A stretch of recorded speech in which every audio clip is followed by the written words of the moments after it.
ప్రియులారా, బాగున్నారా? దేవుని వాక్యాన్ని క్రమంగా చదువుచున్నారా? ప్రార్థించుచున్నారా? నేటి ధ్యాన వాక్యము యెషయా గ్రంథం 30వ అధ్యాయము 26వ వచనం. యెహోవా తన జనుల గాయము కట్టి వారి దెబ్బను బాగు చేయును. దేవుడు తన జనుల గాయమును కట్టి వారి దెబ్బలను ఆయన బాగు చేయనంట. దేవుని ప్రజలకు ఎందుకు గాయములవుతాయి? ఎందుకు వారు కొట్టబడతారు? ఆత్మీయ స్థితిలో నుండి మనము దిగజారినప్పుడు మనము గాయము పొందేటువంటి వారముగా మారుతాం. ప్రభువైన యేసు ఒక ఉపమానము చెప్పాడు. యెరూషలేములో ఉన్న ఒక వ్యక్తి యెరూషలేమును విడిచి యెరికోకి ప్రయాణమైనాడు. యెరూషలేము ఉన్నతమైన దేవుని పట్టణము, అది ఆత్మీయ పట్టణము. దానిని విడిచి శపింపబడిన యెరికోకి అతడు ప్రయాణమైపోయినాడు. మార్గములో కొందరు దొంగలు అతన్ని అడ్డుకొని అతన్ని బాగా కొట్టి గాయపరిచి కొరప్రాణంతో వారు పొదల్లోకి ఈడ్చివేసినారు.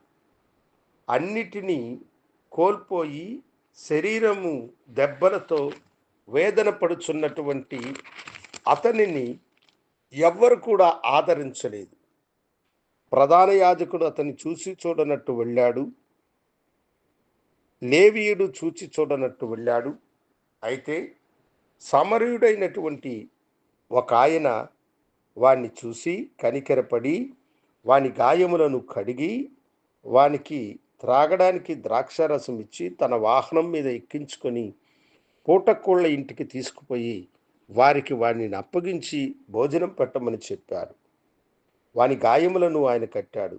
దిగజారిపోయిన వాని కొరకై ప్రభువైన యేసే మంచి సమయరుడుగా ఉండి వాని గాయములను కట్టినాడు.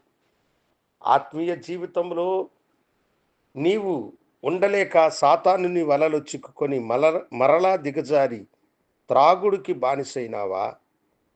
చెడు కార్యములకు అలవాటు పడ్డావా? చెడు స్నేహితులు నిన్ను గాయపరిచినారా? త్రాగి నీవు పడి గాయపడ్డావా? ఇదిగో, యెరూషలేమును నీవు విడిచి యెరికో వైపుకు వెళుచున్నావు. మంచి సమరుడైన యేసు నిన్ను వెతుక్కుంటూ వచ్చుచున్నాడు. నీ జీవితాన్ని ఆయనకు సమర్పించుకో. నీ గాయములను కడిగి నిన్ను బాగుచేయు దేవుడు ఆయనే. నీకు కృపని అనుగ్రహించేవాడు ఆయనే. దిగజారిన నీ స్థితిని మరలా నీవు ప్రభుకు సమర్పించుకో. ఆ మంచి సమరుడు నీ మీద కనికరము కలిగి నిన్ను తన హక్కున చేర్చుకొనుగాక. గనుడా, పరిశుద్ధుడా, త్రోవ తప్పిన నీ బిడలకు నీ మంచి మార్గమును అనుగ్రహించి వారిని ఆశీర్వదించుమని యేసు నామమున అడిగి వేడుకొంచున్నాము తండ్రి.